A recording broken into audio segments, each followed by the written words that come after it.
gonna be a little something more. I've got a plan in mind, a special thing in store. The light bulb inside my head says, get out and play, 'cause you never feel this way. It's my lucky day, it's my lucky day. It's my lucky day, my lucky day. Don't need a pot of gold, a rabbit's foot, or to be told. It's my lucky day, it's my lucky day.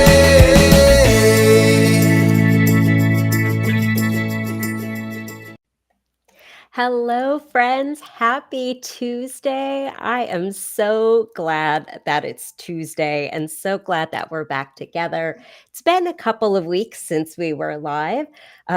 So, again, so nice to share this space with you. If you're here, I'd love it if you would drop a comment in the chat so I know you're here. Hopefully, Restream will populate comments today.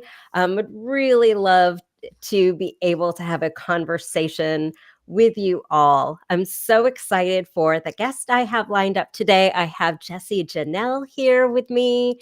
I don't know if you know her, but she is a really cool lady who's doing some really cool things. So Jesse Janelle is the founder and CEO of Gemini Leadership, and she's the creator of the Soul Session Method. She's an ICF certified transformational coach, and her TEDx talk on the power of self-trust is in the top 2% of most viewed talks of all time. Her mission is to help purpose-driven leaders reach new realms of possibility for their lives and leadership through tarot-based coaching. Jesse's career began as an intern at Harvard Medical School's Institute of Coaching during its founding years, where she first got immersed in the world of evidence-based coaching research. As her experience and expertise grew, she began consulting with and coaching leaders from top organizations such as McKinsey & Company, Mass General Hospital, the Walt Disney Company, L'Oreal, Oliver Wyman, Amazon, among others.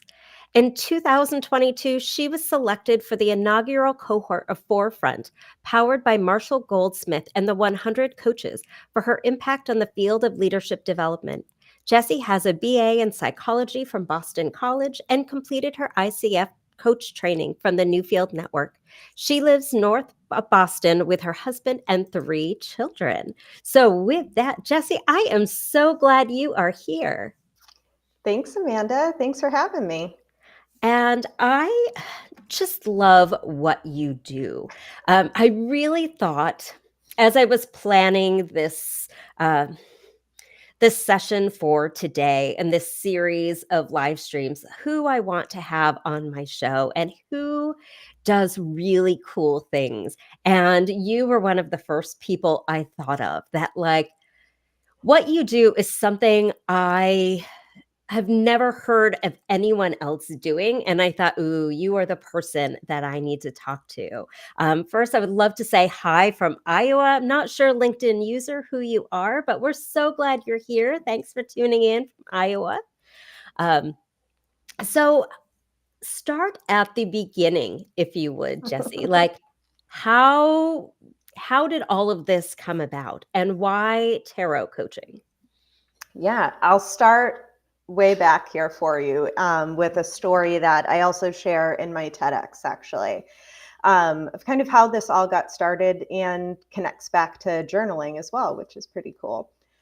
So when I was in the 6th grade, so around 10, 11 years old, I had an anxiety disorder. I didn't know that's what it was called at the time. No one had labeled it for me. But I had a trauma occur when I went to my school's nurse's office in the middle of a panic attack, when a guidance counselor grabbed me by the shoulders, shook me, got in my face, and told me to stop it right now. So in that moment, I believe that my body became disconnected from my thoughts or my awareness, my intuition, my inner wisdom, whatever you want to call it. I lost my felt sense. So I went through about the next decade of my life very academic.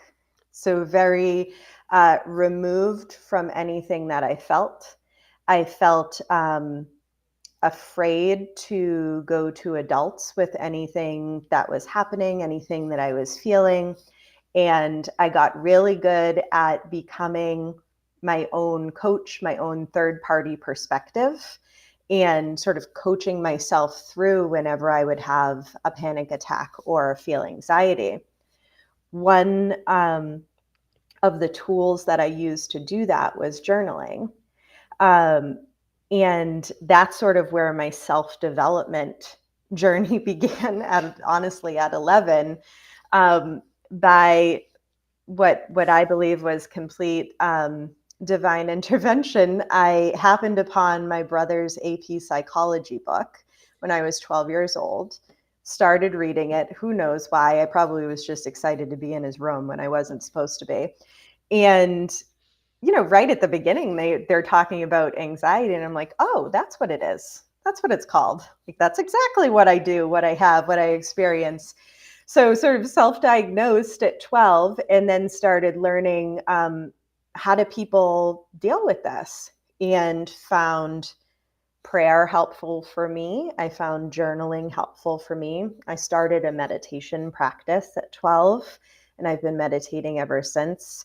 Started a yoga practice at 12. I asked my mom to buy me a yoga DVD and started doing that every day. So sort of integrating all these holistic practices that were within my control to be able to integrate into my life, without having to share with anyone why I was doing it. And as I got older, started sort of growing in my personal development journey, recognizing that moment as kind of the genesis of where a lot of this began. I had disassociated from it from over a decade and actually remembered it through a journaling practice. When I was journaling, that came back up for me and connected a lot of dots for me.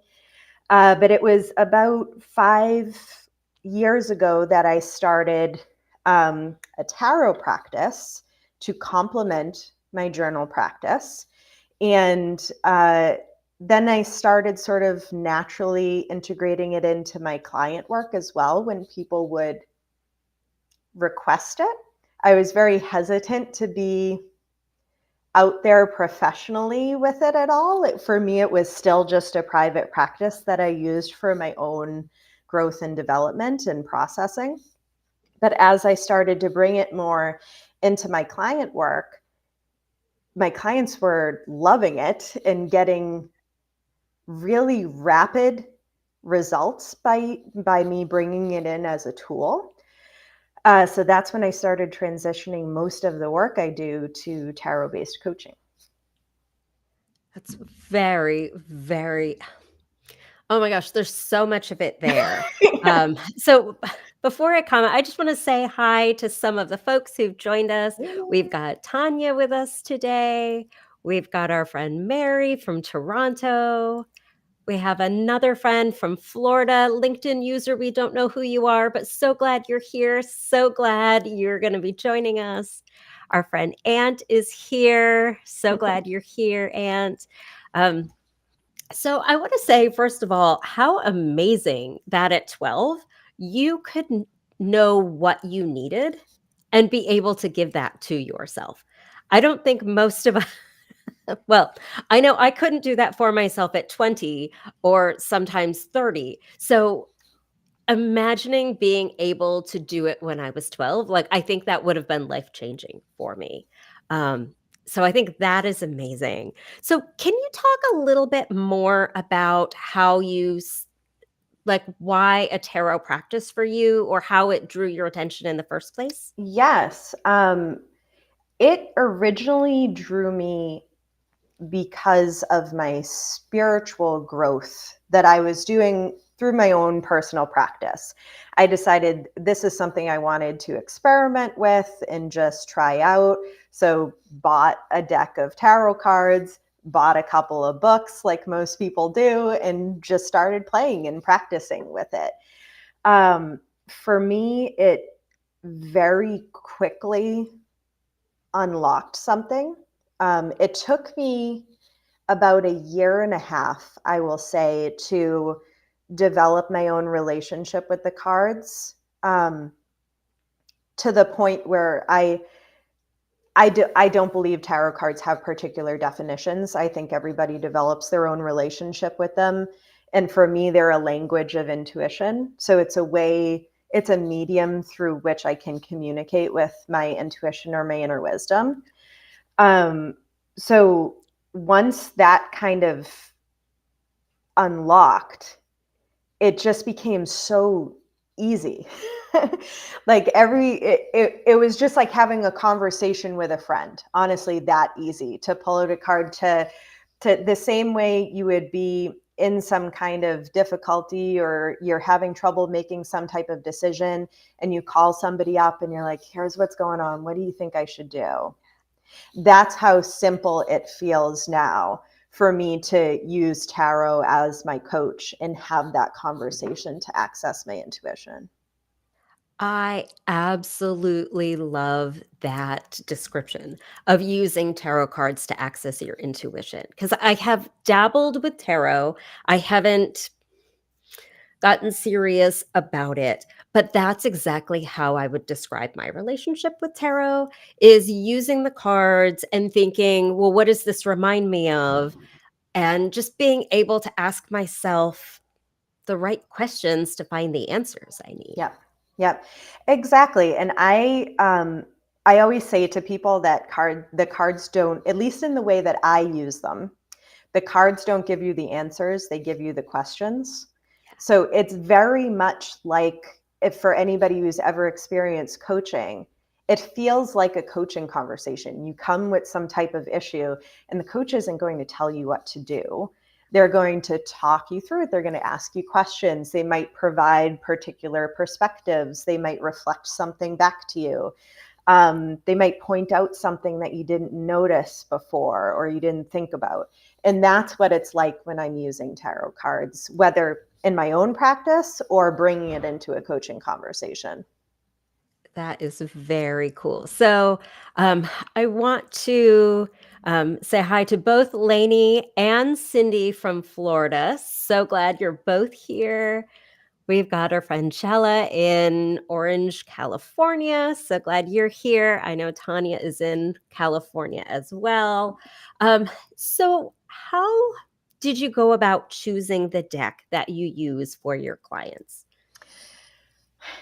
That's a really good question. It was the deck that I use with my clients was the first deck I ever purchased. So I purchased and I have it in front of me here.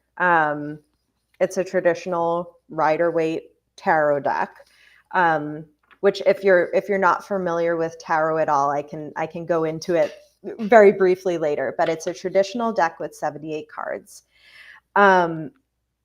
And I picked this out just on, I wanted to go feel the cards. So I picked it out from a local shop. And I've since gotten a few more decks. I have a different deck here that I use for my own personal practice. But the one I use with clients, I wanted to go with something that was accessible for them to purchase on their own. So this is a cheap deck. You can get it on Amazon. Anywhere that sells tarot decks is going to sell this specific deck. It's the deck that's most widely used. So if you're feeling like you want to look up any definitions, or if you're feeling like you want more information about a card, this is going to be the easiest deck to be able to access that type of information. When you go to any of the more, like the one I have here, more ornate decks where they may be using, for example, different suits in it, it just becomes a little bit more difficult to learn. So that's why with clients, I use a traditional Rider-Waite deck. Got it. No, that makes perfect sense. So when you started using tarot with your clients, what was the response you got at first? Or like how did you bring that up as even a tool that was accessible Yeah, to your clients? it usually came about when I started bringing it into my client work. It was very organic. Honestly, I had one client who sometimes I have a different perspective in my office with a bookcase behind me that I have some crystals on. And I work in mostly in leadership development, so I wasn't really out there as much with this. And every once in a while, a client would be like, "Hey, you got sage behind you? Oh, do I see crystals?" And then it would be like this, like safe door was opened up for them to start talking to me in a different way. Or they'd see the tarot deck behind me, or they'd hear me talking about my own practice, and they would invite that in to the coaching conversation. And I started bringing it in the same way that I use it in my personal practice. So everything that I do with clients, I did with myself for about 3 years first. I love that subtle having things behind you.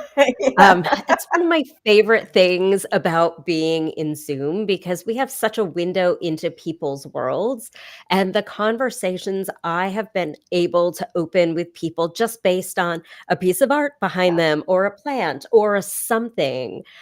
Just those are the most amazing conversations, I feel like, because it's when we let our guards down, we open the door to the possibilities and really just let the magic in. And I would love to know, folks who are here with us listening, like, do any of you have a tarot practice? Do you have a particular deck that you like? Do you use tarot cards at all? Are you just tarot curious? The deck that I've been using, the little bit that I use my tarot cards, is the Light Seers Tarot. And this, have you seen this one, I Jesse? haven't. No. This one, I just think the illustrations are so beautiful. It's like a variation on Rider Waite. the Yeah. traditional deck, but I think these are really accessible, and I love how all of the images, just so many of the people remind me of people I Mm, know, and I think that's a really interesting kind of layer to add onto yeah. it. Um, oh, we've got Chella says she has several decks. Do you have a favorite? I'd be really curious to hear which ones you like to use. And then our friend Cindy is not very familiar with them. So, Jesse, can you tell us a little bit about tarot and what it is, and just kind of how you might use tarot to work with your clients? Yeah. I'll talk about it from a few different angles. So there's a lot of different tarot decks. The traditional deck is what I'll talk about here for these purposes, just because there's so many different variations of things. But a traditional deck has 78 cards. They look something like this. Okay. They're split into two different categories, the major arcana and the minor arcana. The major arcana, let me find one of those cards for you. Here's an example. Will have some type of image, and it will have a title of that image at the bottom. Anything in the minor arcana, like these ones, will have a particular suit. So this is stars or pentacles. You'll see it doesn't have a title at the bottom. There are 4 suits to the minor arcana, and those suits represent different general ideas. And again, I'm very hesitant to put any specific definitions on anything, which I'll get to in a minute. And then the major arcana are ordered. You can see it has a number at the top. And these cards tell the hero's journey. So it starts off, the first card in a tarot deck is called the Fool, with the idea of leap and the net will appear. Somebody's setting off on this journey. And if you were to lay all the cards of the major arcana out in front of you in order, you would see that Fool going through a journey that feels very familiar to the human experience. So tarot cards, for that reason, are really accessible. people intuitively understand them when they see them. I'll pull this one up again as an example. People intuitively understand that a coin means something of value. It might have to do with money. It might have to do with something you care about, right? People, I don't have to tell you that. Like people understand that. When you look at this card, you can see there's an old guy there. He seems surrounded by other people. He's got some happy dogs like coming up, and he's got all these coins around him. Now, you might have an intuitive understanding of this card. For me, this card is about legacy. It's about thinking of myself as that old person and having these things of value around me, having maybe my kids or my grandkids running around. And I love animals, so this particularly speaks to me that I'd have a couple of dogs at my feet. And this isn't giving me an answer to anything. But when I'm in conversation and this card comes up, it might prompt something about how am I caring for my future self? How am I setting up my legacy? Is whatever I'm considering doing taking into account my future self, or is it more impulsive and I'm focused on the right now? So that's just an example of different things that this might bring up. But the way that I use tarot cards, I see Dr. Noemi on there. Hi, Noemi. The way that I use tarot cards is in a coaching practice as a tool of metaphor coaching. That is, I haven't seen anyone else really doing it. So like you spoke at the beginning, like, this is really cool. I haven't heard much about this. I don't really know any other coaches that bring it into their practice. I do know a few therapists who use it in their practice, very similar to the way I use it in a coaching practice. The most popular way to use tarot in a professional setting would be as a tool of divination. So many of you probably have heard of tarot readers. You may have had a tarot reading. That would be very different than how I use tarot, or how I would teach somebody to use it for their own personal practice. And I can talk about the difference if that's helpful too. Yeah, will you? Yeah. So a tarot reading usually is about the cards providing some type of answer, or that's usually the goal of a reading. It's also usually future focused, at least in some element of the reading. It may tell you something about the past, the present, and the future, but there's a very heavy spiritual component to it. The answers are being sourced from something beyond the two people in the room. Okay. That can, and I'm being very broad here because it can have a very different meaning depending on your own belief system and the belief system of the reader. The way that I use tarot doesn't require you to have any spiritual beliefs whatsoever. It's not spiritually based. For my own personal practice, it is attached to something spiritual, but the way I use it with clients and what I teach clients to do for their own personal practice is much more grounded in evidence-based coaching than in anything spiritual. So the soul session method, which is the structure that I use for a coaching conversation with tarot, would feel very similar to anybody who's ever experienced a coaching session. It follows the arc of a typical coaching conversation and just uses the cards to prompt questions and reflections in that conversation. So it's very different than like, I have a problem and I want the answer to my problem. No, that makes perfect sense. So I'm hoping you could go back and explain something that you referred to a little bit ago, which was metaphor coaching.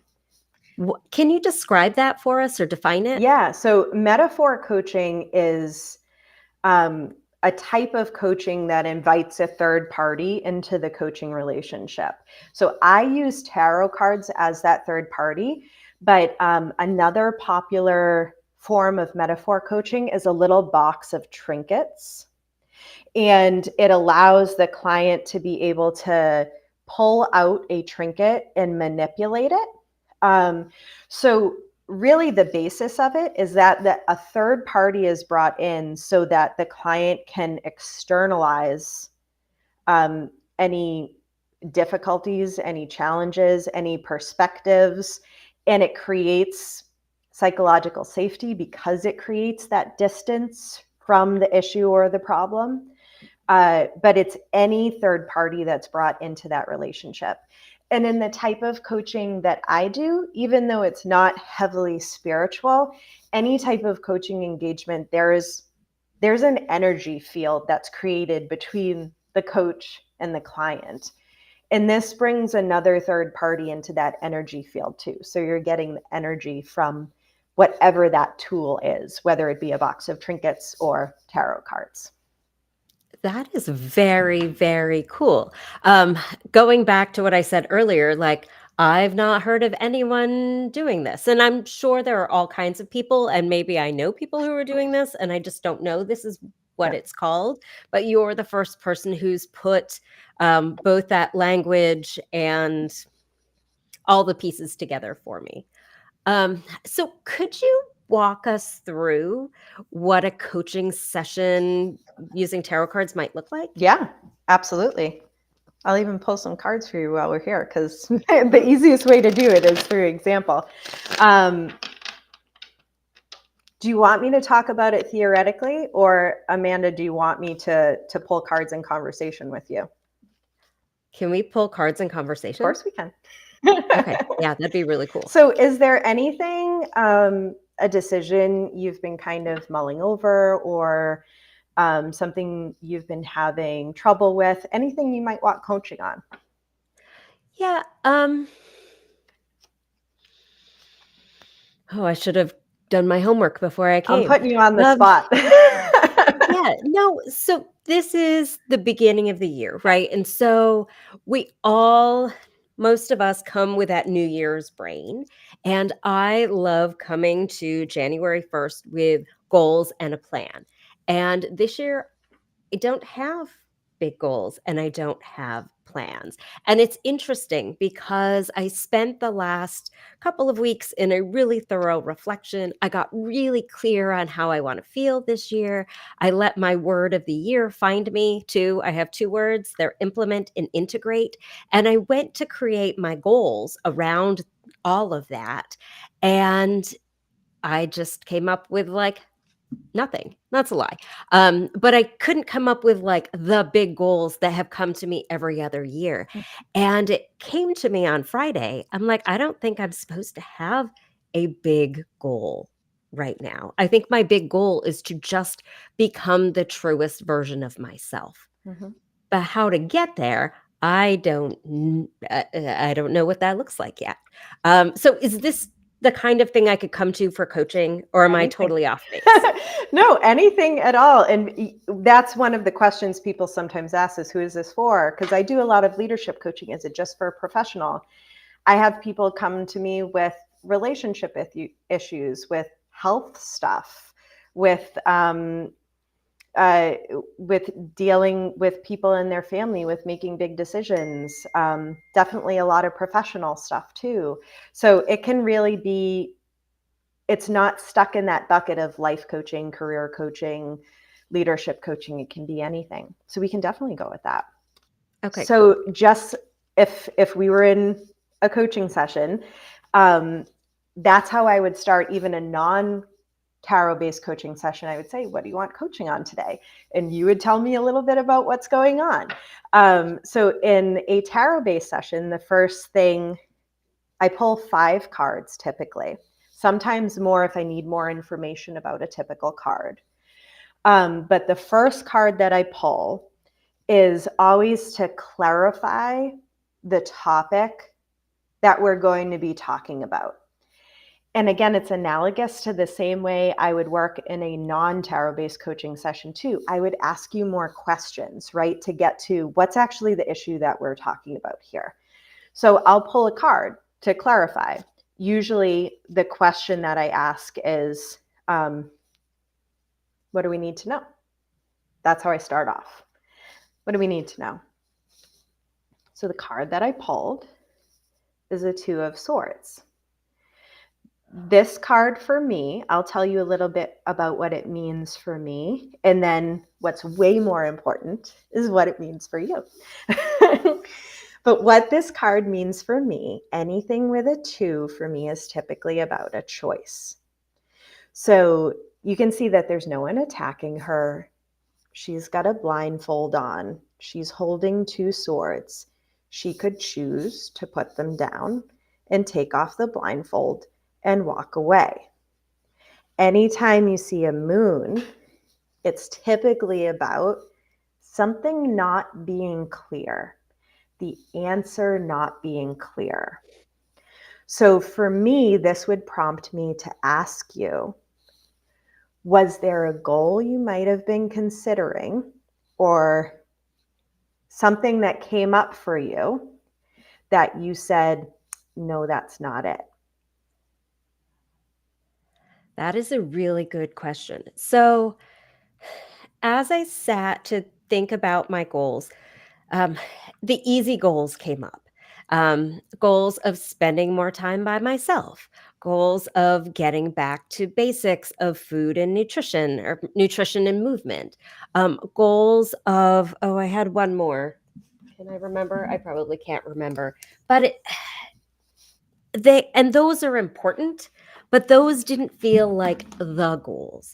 And then I spent 3 more days really trying to come at this question from lots of different angles. And I used my journal and I used extra paper and I just nothing. I came up with nothing. And I think I always have too many choices Mhm. to make. And I think yeah, yeah, I think I probably am avoiding this is scary. Avoiding asking myself the big question of, um, how am I going to make this the year that I finally do the things that I want to do? That I stop playing small because I'm really good at playing small because to do something small but really loudly feels so much better sometimes than doing something big that's scary even if nobody's looking. Yeah. I sometimes I pull cards while someone's talking when I'm inspired by what they're saying. So as you were talking, I was pulling for you as well. Because the next question I would ask is, tell me more, right? The same way I would in a coaching session. I would say, tell me more about that, right? So the next thing I'm looking for the cards to prompt for us is more information about that. So the first card that I pulled, and I pulled two cards for this because people always get scared when I pull this card. So I like to pull a qualifier. The first card that I pulled is death. It doesn't mean physical death. Always say that to begin with. This card is what I call the coach's card because this card is all about transformation. So when you were talking about sort of what you wanted out of your year, that's when I pulled this. And what this would prompt for me is sort of is there some kind of urge or some kind of feeling of necessity to transform something this year? And the qualifier I pulled, what about this? What are we talking about transforming? The qualifier I pulled was the King of Cups. Kings are the most mature version of a given suit. Cups tend to be about emotions. So you can see that he is riding the waves. He is not letting anything sort of pull him under or get him up. He's just able to stay level-headed. He feels a sense of groundedness with his emotions in this picture. So for me, these two together would speak to something about transforming your relationship with emotional agility or with emotions. Um, but what is way more important, and why I'm always saying what I see in this card, is if this prompts anything for you that maybe I didn't say, or if my explanation of it brings up anything for you. Yes. Though I would use the word energy instead of emotion. Sure. I've been really, over the last year or so, working to manage my energy and understand what fills me, what drains me, um, understand just how to manage my energy throughout the day. Um, but going to that, um, the death card, Mm-hmm. and transformation, I think that ties in really well to my words of implement and integrate, Mm-hmm. because I've had a couple really big years of learning and getting all of these pieces that now I need to put together. And I really feel like I've talked about how the last couple of years I've been building a foundation. I've been digging the footings and I've been pouring the concrete for the pillars. And now I need to start framing the walls and building it up. Yeah. Um, and I don't 100% know what that looks like, which is the scary part, I think, is because I can build a ranch, I can Yeah. build a split level, I could build a colonial. It's a pretty flexible foundation I've built. Yeah. So I get to choose, which means I have to choose. I have to be the one that makes the decision of what kind of house am I going to build. Yeah. And I need to make the decisions so that I can start building. Goes back to that decision. Yeah. And a decision of your own creation, right? You could put down the swords and just walk away. So the next question that I ask, usually we get to this point where it's like, okay, I understand what's going on. Maybe you have a slightly more narrowed in view of kind of what's going on or what we're talking about. Then the next question I ask is, what are we not seeing here? Because that helps the same way we would do in kind of the bulk of a regular coaching session, explore the difference between what the client is coming with and what maybe is in the back of their mind, or they haven't spoke out loud, or maybe I'm able to frame things from a different perspective in a coaching conversation. So this is a way to do that a little bit faster. So the next question I ask is, what are we not seeing here? And the card that I pulled is the Five of Swords. So this card, for me, again, this isn't, I don't go by like normal tarot definitions in a book. And I should also say, I don't do anything with like reversed or anything like that. For me, this is just, it's a language, it's a conversation piece. This card for me is about perspective and taking different perspectives. So this guy kind of looks like he won, right? He's got two swords there. These other people are walking away. They laid down their swords. This guy looks a little bit sad. He looks like his hands are in his face and he's looking off. So all this card says to me is about taking different perspectives within yourself. And again, I'm going to pull a qualifier. Like, tell me what I usually ask with a qualifier is, tell me more about that. Give me some more direction to go on with this. And the card I pulled is the Three of Swords.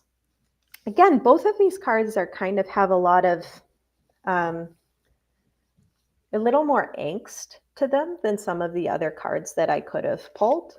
This card for me is about a fear of disappointment. It could be a fear of disappointing yourself, a fear of sort of going out on a limb and not having things work out the way you hoped that they would.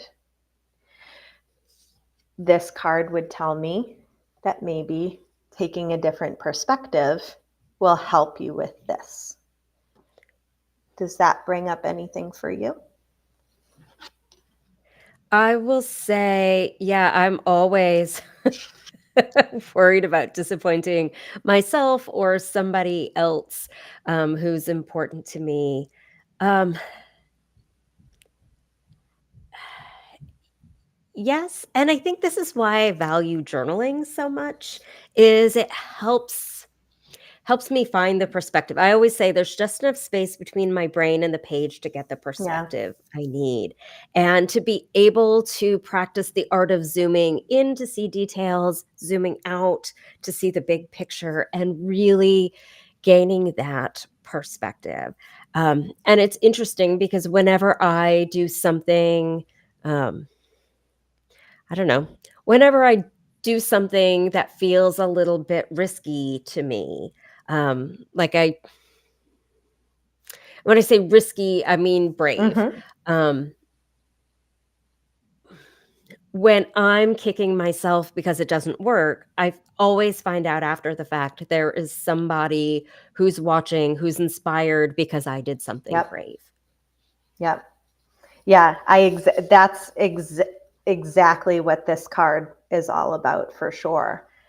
Um, the and I will say that normally in a coaching conversation, I'd be asking a lot more questions here and we dig into a little more, but for the sake of speed, I'm kind of, moving quickly through these 5 questions that I ask.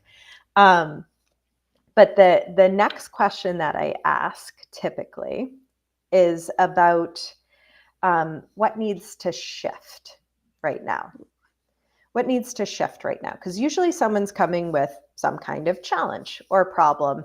And we go through it, we learn a little bit more about it.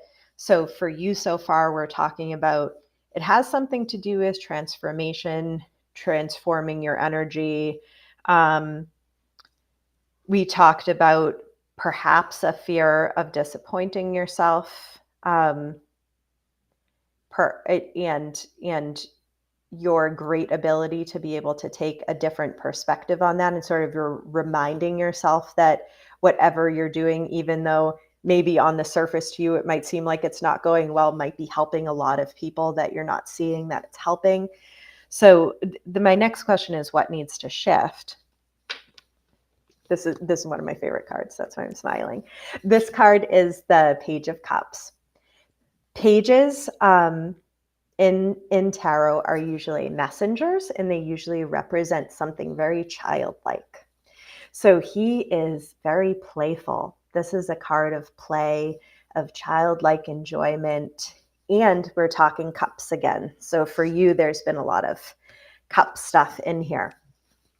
So this this card is inviting you back to things that you loved to do when you were a kid. Things that used to light you up that maybe you've forgotten about. Ways of bringing more play into your life right now. So, especially given the other cards that I have in front of me here, this card would lead me to believe that what needs to shift is away from the I need to set a goal, right? I'm in this mode, away from this mode and into I'm going to be lighthearted about this transformation. I'm going to invite more play into this. How can I enjoy this transformation, enjoy the process of it, and not be focused on the outcome? Because if I don't focus on the outcome, I don't have to fear the disappointment either.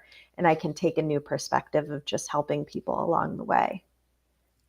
I absolutely love that. And that reminds me of what I have learned over and over, which means I probably haven't learned it completely yet, which is every time I can let go of my expectations and focus on what I have control over, everything always turns out better than if I got the outcome I thought I wanted. Yeah.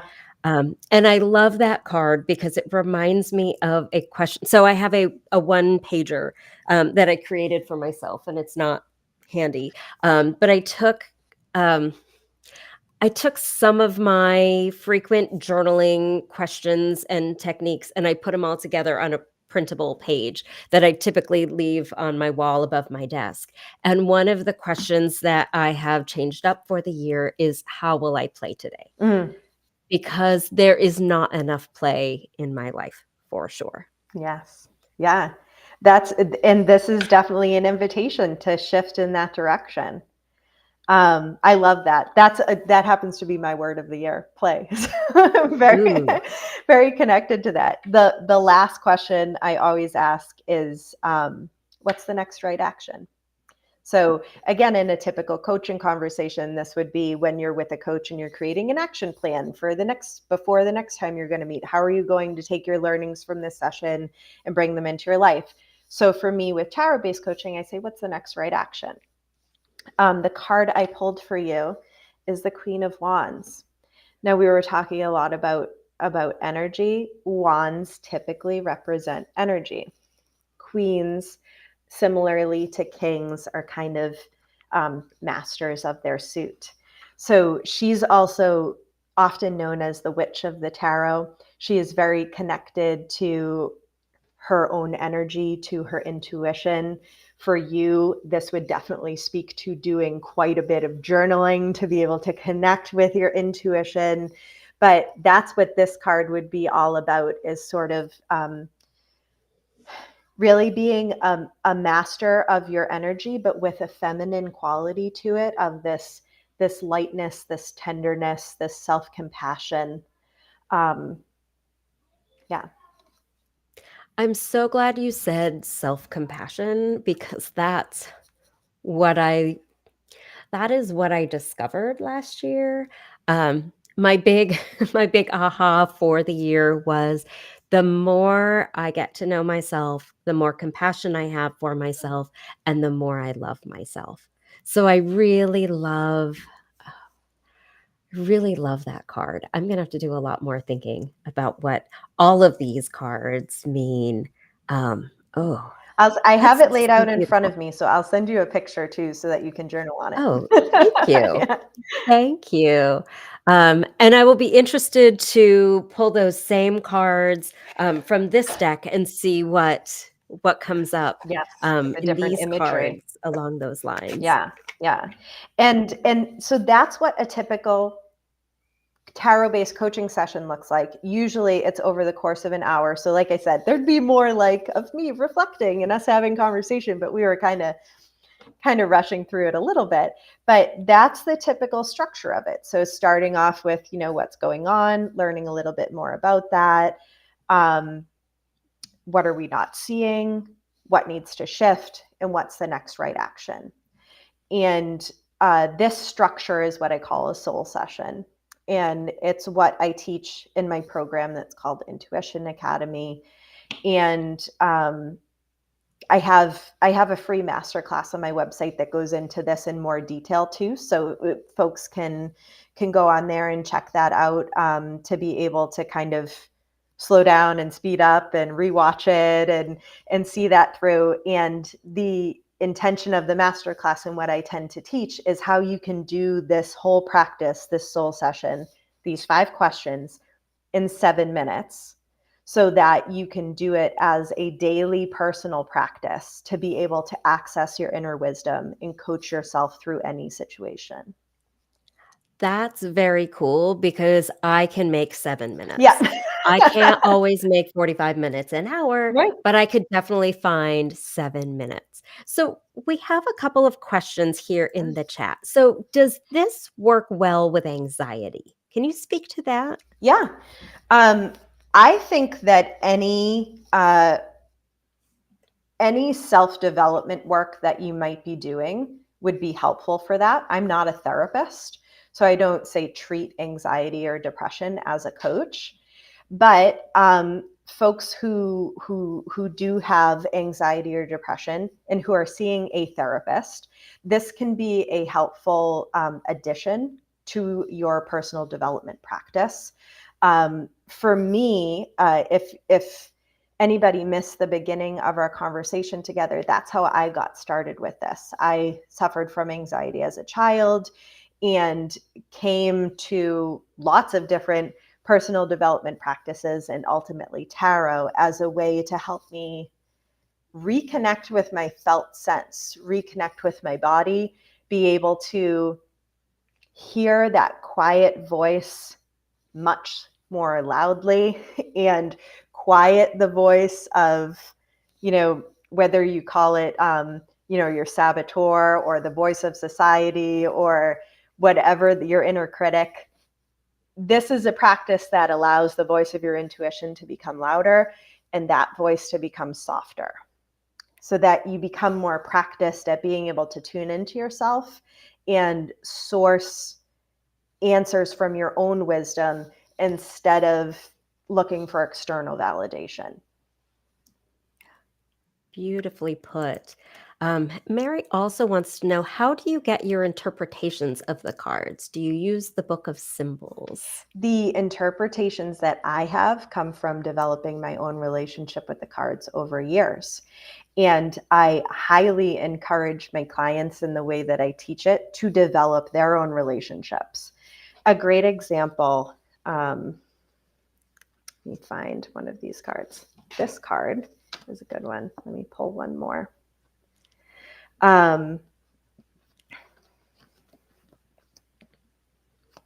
Okay, these are two great examples of cards. These cards, the definitions that you'd find in a book for the Sun or for the Chariot have nothing to do with my interpretations of either of these cards. What you'd see in a book is a great place to start with, if you're starting to develop a tarot practice, because you have to have somewhere to start from, right? You have to read something in a book. Usually it's a whole page long and it means a bunch of different things and people get confused and then they stop using tarot. So what I also, if you go visit that masterclass, I send you a PDF that has a 1-page guide to using tarot. It's a single page in there with just a very simple system of, this cups mean this and nines mean this, so a 9 of cups means this. Like, it's just a very simple way to think about it. But through pulling cards in context of your own conversation over time, you'll start to realize that your inner wisdom or your intuition is using particular cards to mean certain things for you. So what this card means for me refers to my children. That's not what this card means in a tarot book, a definition of this. And it may not be even what I would bring up in a coaching conversation with somebody, because that's pretty personal for me. This card in a book of tarot definitions would tend to refer more to professional things and work. For me, this guy's stuck in cement. He's not moving. So for me, what I see in this card is what is keeping me stuck right now, that's requiring me to shift some kind of perspective so that I can get the wheels moving again. That's not what you'll find in a definition of tarot cards for the Chariot. So that's, I'll say I started with books, but my own interpretations of them came from me working with the cards every day over years. Very cool. So I want to pull this comment up. I don't know if you saw this. Jessie is a fantastic coach. She's kind, open, and non-judgmental. Her sessions are just like her presence, gentle and powerful at the same time. She also has a great sense of humor and is a pleasure to work with. I can't imagine a better testimonial than that. Thank you, Jessie, Noemi. if people are interested in learning more about how to work with you, finding that master class, finding out more about what you offer, how can people find you? Yeah, the easiest place to go and the easiest place to remember is 7minutetarot.com. It'll work with a 7 or with 7 out as the word. But that'll take you straight to the sign up for the masterclass. It's about a 45-minute masterclass. It's totally free. I also send you that PDF that I mentioned. It's just a 1-pager, like intro to tarot guide. My website, where you can learn sort of all about me and everything that I do, is geminileaders.com. You'll find links to my TEDx on there, about my coaching. I have a free ebook on there. I think it's like over 100 pages that you can download. Has all my interpretations of the cards in there. I know you have it printed out, Amanda. I have it, and I was going to hold it up, but half of the pages fell on the Oh, no floor. worries. Yeah. But I will Yeah. say it's pretty amazing.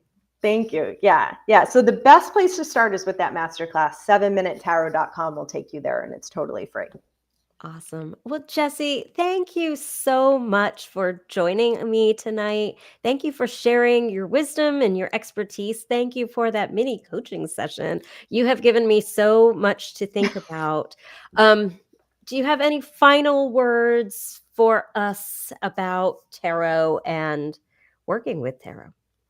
Yeah, if you take nothing else away from this, I hope it's an invitation to not be stuck with particular definitions of the cards or to feel like you could possibly get it wrong. Because all the cards are a way for you to communicate with yourself.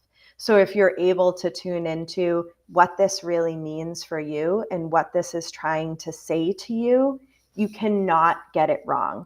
It's not telling you something that you're not seeing. It doesn't mean something that you don't understand. Whatever your understanding of it is what that truth is. Oh my gosh, I have goosebumps.